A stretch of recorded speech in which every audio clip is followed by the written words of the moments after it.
There is a document.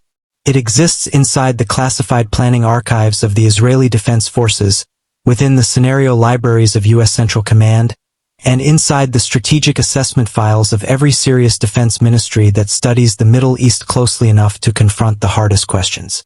The document goes by different names in different places, but its subject is always the same. It describes the scenario Israeli military planners have spent years hoping they would never have to face. It is the scenario American wargamers have simulated repeatedly, often producing outcomes so dangerous, so politically sensitive, that when the simulations ended, no one in the room wanted to say out loud what they had just seen. This is the scenario in which Iran activates its proxy network across multiple fronts. It is the scenario in which Iranian missiles reach deep into Israeli population centers with a level of precision that changes the entire defensive equation. It is the scenario in which the Strait of Hormuz is closed, the Red Sea becomes an active conflict zone, and diplomacy fails to produce a ceasefire before military escalation reaches a point where decisions cannot be reversed. In some of those planning documents, this scenario has a name. It is not public. It is not discussed in press briefings. It is the kind of name used only in rooms where the people present are responsible for ensuring it never becomes reality. Tonight, for the first time since this conflict began, every element of that scenario is active. Not theoretically, not partially, not as isolated developments. All of it simultaneously. On the ground, in the air, in the missiles being launched, in the interceptors being fired, and in the civilians sheltering in cities across Israel, Lebanon, and beyond, waiting for an all-clear that may not come before the next wave arrives. The nightmare scenario is no longer approaching. It is here. And the world now has a 48-hour window in which decisions made in Washington, Jerusalem, and Tehran will determine whether what already exists escalates into something even more dangerous, something no planning document ever fully modeled, because no one believed all conditions would activate at once. The first condition is that Iran has not been militarily neutralized. After nearly a month of sustained American and Israeli strikes, Iran still retains enough missile capability to conduct precise, deep strikes into Israeli territory.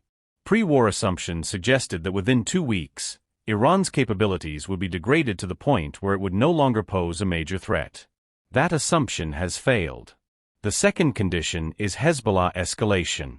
Instead of decreasing its activity as Iran came under pressure, Hezbollah intensified its attacks. Thousands of rockets, missiles, and drones have been launched from Lebanon, placing northern Israel under sustained and unprecedented pressure. The third condition is the entry of the Houthis. Missile launches from Yemen have opened a third front in the south, turning what was already a complex conflict into a multi-front war stretching across the region. The fourth condition is the closure of the Strait of Hormuz. A critical global energy choke point is no longer functioning normally, disrupting a significant portion of the world's oil supply and driving global economic strain. The fifth condition is the Red Sea becoming an active conflict zone. With threats to shipping routes increasing, global trade is now under pressure at the same time energy supply is disrupted, creating compounding economic effects. The sixth condition is a closing 48-hour diplomatic and military decision window. Public ultimatums have been issued and answered with escalation. Diplomatic channels are strained or breaking. Military responses are being planned in real time. For the first time, all 6 conditions are active at once. The urgency of the next 48 hours comes from 3 overlapping timelines. The first is the U.S. ultimatum clock. Public deadline has been issued. Failing to act risks long-term damage to credibility. Acting risks escalation. The second is Israel's interceptor inventory clock. Missile defense systems are under constant use, and resupply cannot fully keep pace with demand. This creates a hard operational limit that affects every military decision. The third is Iran's strategic window. Iran currently retains the ability to demonstrate strength. That ability will diminish over time under continued strikes, creating an incentive to act now while it still can end Washington. The decision centers on whether to escalate, delay, or attempt a calibrated response, and Jerusalem. The decision involves how far to go, whether to expand targets, deepen operations, or broaden the conflict scope, and Tehran. Decision-making is complex and shaped by multiple internal power centers, but recent actions indicate a willingness to escalate to demonstrate continued capability. Pakistan remains a key but uncertain diplomatic intermediary, with the ability to influence whether a negotiated path remains viable. The first possible outcome is a negotiated pause.